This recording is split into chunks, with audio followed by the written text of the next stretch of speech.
Welcome back to the second episode of Across the Wave, where we fill you in on all the Delbarton sports news that you missed and highlight some pro sports. I'm Lorenzo Scola, joined by Ryan Dooley, and we have a great schedule for you today. After starting the season 0-2, the Delbarton football team had an electric 35-6 statement win against Monsignor Farrell of New York. A great crowd showed up for the Green Wave and propelled them to this awesome first win of the season for the Green Wave. Yeah, and there were some great performances for the Green Wave too. Sophomore Gavin Gallardi threw 6 for 8 on 133 yards and 2 passing touchdowns. And then they had a great running day with 3 touchdowns scored by 3 different people. West Point commit Matthew Tafuri ran for 59 yards and a score. Kobe Urban Mason picked up 59 yards too and a score. And sophomore Austin Kiley had 82 yards and a score on 13 attempts. Sophomore Graham had a 62-yard touchdown reception, and Matthew Tafuri also picked up a score with an amazing truck. Junior Luke McBride picked up a sack and had 2 forced fumbles. A mix of offense and defense led the Green Wave to win this big game 35-6. And they have a big stretch coming up against New Jersey competition.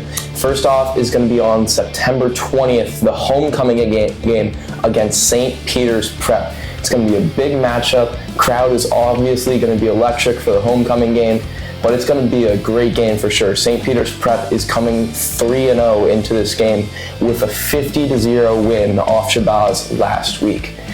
After that, they're going to take on Seton Hall Prep on the 27th, which will be another rivalry game and also should bring in a great crowd from the Green Wave. The soccer team has opened up their season 4-0. Their first win came against Mendham in a 3-1 victory, including this awesome goal from junior Liam Murphy as time was expiring in the first half. They then went on to beat Randolph 2-0 with both goals coming in the second half with only 10 players. And then they beat the Hun School 4-2 and just on Monday beat Chatham 1-0 with a Dylan Mazzarella goal. Key performances from those games included 3 goals for freshman Cortland Martin, who has started off the season red hot. Dylan Mazzarella, who scored the lone goal in the game against Chatham, also has picked up 2 goals. Yeah, and just looking at their upcoming schedule, on the 17th they play Sparta, who's 0-3. Then on the 19th they play Montclair Kimberly, who's 1-2. The team looks strong and ready for another successful season. Senior Peter Lyons, their lone commit, he's committed to Bowdoin. And some lacrosse news, juniors Brandon Fodor, John Fodor, and Jesse Denegri have committed to Johns Hopkins University. Amazing studs for the Green Wave lacrosse team are all heading to college together. Yeah, and that lacrosse team is getting a ton of commits, especially in the 27 class.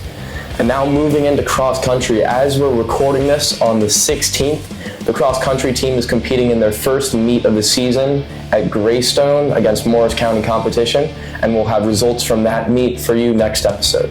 Now for the sub-varsity schedule, freshman football lost to St. Joe's over the weekend 21-13. They fall to 0-2 and they face Seton Hall Prep over the weekend, this upcoming one. The JV football team beat Brunswick 21-6. JV soccer is 4-0 coming off a dominant win 5-1 Chatham yesterday. And the freshman soccer lost to St. Benedict's 3-0 but bounced back with a 4-3 win over Chatham.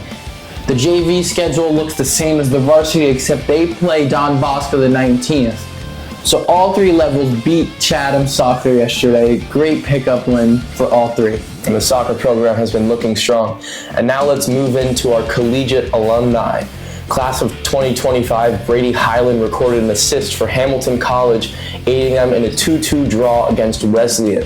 And also class of 2025, John Kuzakrea competed in his first collegiate meet for NYU, logging a 12.55 in the 4K in his first meet.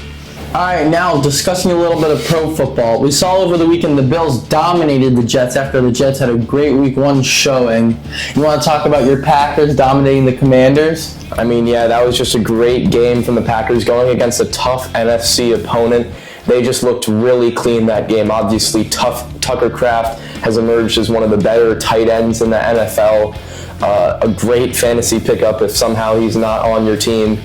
And, I mean, the Packers just look like a deep playoff threat this year. Well, lucky for me, he is my tight end 1 on fantasy. And talking about that Giants-Cowboys game, what an insane game. Back-to-back scores. Russell Wilson hit Wan'Dale Robinson. Dak led the Cowboys down to hit George Pickens. Russ looking like prime Seahawks Russ with that moon ball to Malik Neighbors to go into OT as Brandon Aubrey hit a 64-yarder. One of the best, probably the best kicker in the NFL. And then OT, the Cowboys got 3 chances, and finally on the third one, they convert with a 44-yard field goal from Aubrey. And we saw on the later slate, the Chiefs fell short to the Eagles. You know, it just looks like their offense without Worthy and Rice is kind of slow. Going to Tyquan Thornton, Kelsey not having his best 2 weeks so far, so they fall at 0-2, and they need to pick it up soon.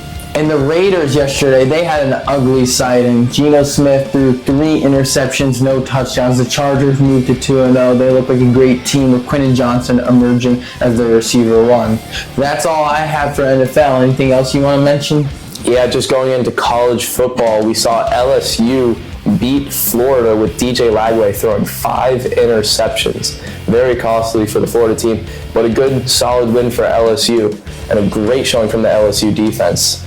Also going to that Notre Dame-Texas A&M game, a missed extra point proves to be the difference for the Aggies, who take down the number 8 ranked team in the country. Notre Dame falls to 24th in the AP poll, and Texas A&M rises to the 10th spot. Yeah, huge game there. That will do it for episode 2 of Across the Wave. We had a lot of fun preparing this awesome schedule for you. We'll be back next week with a nice slate over this homecoming weekend. For Lorenzo, Scola, I'm Ryan Dooley. Thanks so much for watching. We'll see you next week.